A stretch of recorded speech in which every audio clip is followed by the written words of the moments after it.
Well, my colleague Diabo Seto spoke to Nick Holland, the Chief Executive Officer at Goldfields earlier. He conceded that overall operating is still tough and that gold mining remains a safe haven. The price of gold influenced by safe haven investment that makes it somewhat volatile. Let's take a listen. If we look at South Africa, we are obviously in a situation where the gold price in rand terms is doing quite nicely. So I think that's a reprieve for the South African gold miners.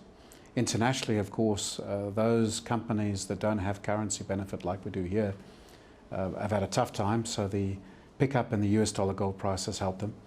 But the rest of the local industry, I think PGMs have had a tough time, iron ore, coal, I think they've all had a tough time. So the difficulty the industry is faced with is to try and keep the operations sustainable in the short term and try and obviously avoid job losses where possible. That's obviously a key requirement of government, and I think the industry is trying to accommodate that as best they can. So as always, the mining industry has its challenges. And speaking of, trying to keep operations in check, your colleagues and your peers right now are very, very focused on trimming the fat. What is your strategy as Goldfields? How do you see the landscape forming? Do you see yourselves going the same route, or are you perhaps doing things differently to preserve jobs? Well, certainly in South Deep, it's a mechanised operation. That's the only mine we have in South Africa, because 7 of the other 8 mines are outside of South Africa. So South Deep is our South Africa flagship mine, which has due as hopefully 50, 60 years at least of life. We've only got 3,500 employees out of the total industry of about 450,000 employees. So we have a very, very small employment base. We don't need to do anything really with that employment base. Our job really is to train them better, make them more skilled, and make sure we have a pipeline of talent coming through after them. So fortunately, we're not in that position. And also we have a mine that is growing, against a gold industry in South Africa that's probably in decline. So we're in a slightly different position. So we've taken most of the restructuring we needed to do in years gone by.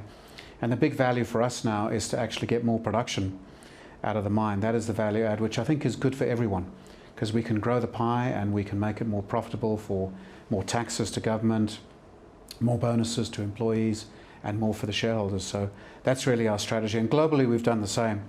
Over 3 years, we've cut a lot of our costs. So I don't think there's too much more that we can cut out at this stage on the international mine. So we're pretty much done. That's encouraging.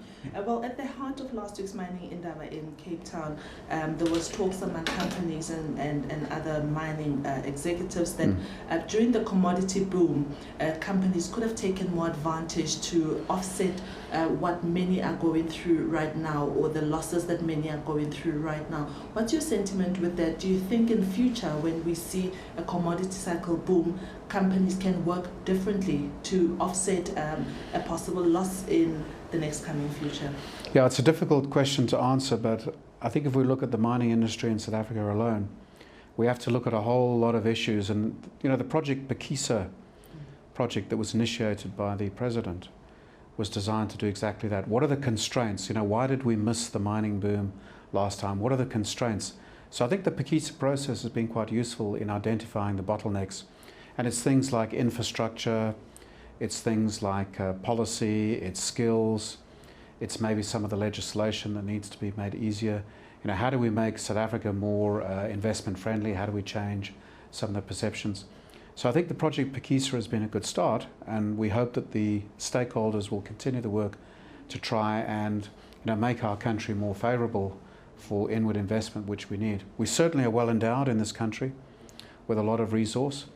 So let's try and make the environment conducive to getting more investment in. And I certainly hope the Bekisa project carries on the work that we've started to do that.